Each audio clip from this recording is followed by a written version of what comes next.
बयानवीर राहुल, फिर कोर्ट का समन। विवादित बयान ही राहुल की पहचान। मोदी सरनेम टिप्पणी पर बेल पर राहुल।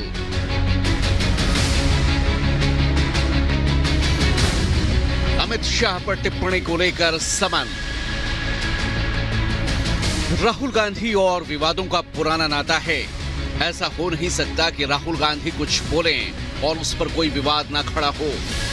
अक्सर राहुल गांधी अपने बयानों की वजह से सुर्खियों में रहते हैं और इसकी वजह से आलोचनाओं का भी शिकार होते रहे हैं। बयानवीर राहुल के विवादित बयान उनका पीछा नहीं छोड़ रहे। पहले मोदी सरनेम को लेकर दिए गए राहुल के विवादित बयान के बाद राहुल को अपनी संसद सदस्यता तक से हाथ धोना पड़ा था, लेकिन बाद में सुप्रीम कोर्ट ने राहुल गांधी की सजा स्थगित करते हुए उनकी सदस्यता बहाल कर दी थी। अब राहुल को फिर से कोर्ट ने समन जारी किया है। गृह मंत्री अमित शाह को लेकर दिए गए उनके आपत्तिजनक बयान को लेकर सुल्तानपुर की एमपी एमएलए कोर्ट ने राहुल गांधी को समन जारी कर 6 जनवरी को पेश होने के आदेश दिए हैं।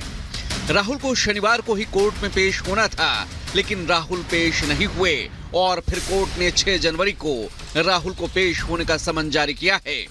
2018 में बेंगलुरु में एक प्रेस कॉन्फ्रेंस के दौरान गृह मंत्री अमित शाह को लेकर विवादित टिप्पणी करने के मामले में राहुल गांधी पर बीजेपी नेता और कोऑपरेटिव चेयरमैन विजय मिश्रा ने ये केस दर्ज करवाया है।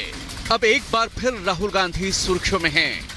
13 दिसंबर को संसद में सुरक्षा चूक और लोकसभा में कूदने वाले 2 युवकों को लेकर भी राहुल ने क्या बयान दिया, ये अब सबके सामने है। एक तरफ कांग्रेस पूरे मामले पर राजनीति कर रही है, तो वहीं दूसरी तरफ बेरोजगारी का हवाला देकर उनके कृत्यों पर कवच डालने की कोशिश की जा रही है। देश में सबसे बड़ा मुद्दा है बेरोजगारी का मुद्दा, जो पूरे देश में उबल रहा है। मोदी जी की पॉलिसीज के कारण हिंदुस्तान के युवाओं को रोजगार नहीं मिल रहा है। तो ब्रीच जरूर हुई है, बट इसके पीछे कारण बेरोजगारी है और महंगाई है। वहीं राहुल गांधी के बयान के बाद बीजेपी राहुल गांधी पर हमलावर है।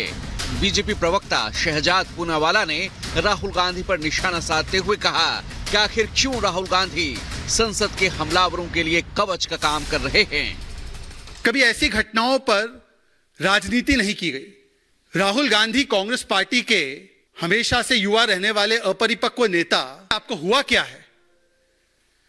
किस स्तर पर आप चले गए हैं? मतलब आप 3 चुनाव क्या हारे, पूरा तंत्र कांग्रेस पार्टी का खड़ा हो जाता है और ऐसे लोगों के कृत्यों को सुरक्षा कवच देता है। हालांकि राहुल गांधी के लिए ये कोई पहला मौका नहीं है जब वो विवादित बयानों की वजह से सुर्खियों में आए हों। हाल ही में राहुल ने कई ऐसे बयान दिए जिन्होंने सुर्खियां बटोरी और विवादों में रही।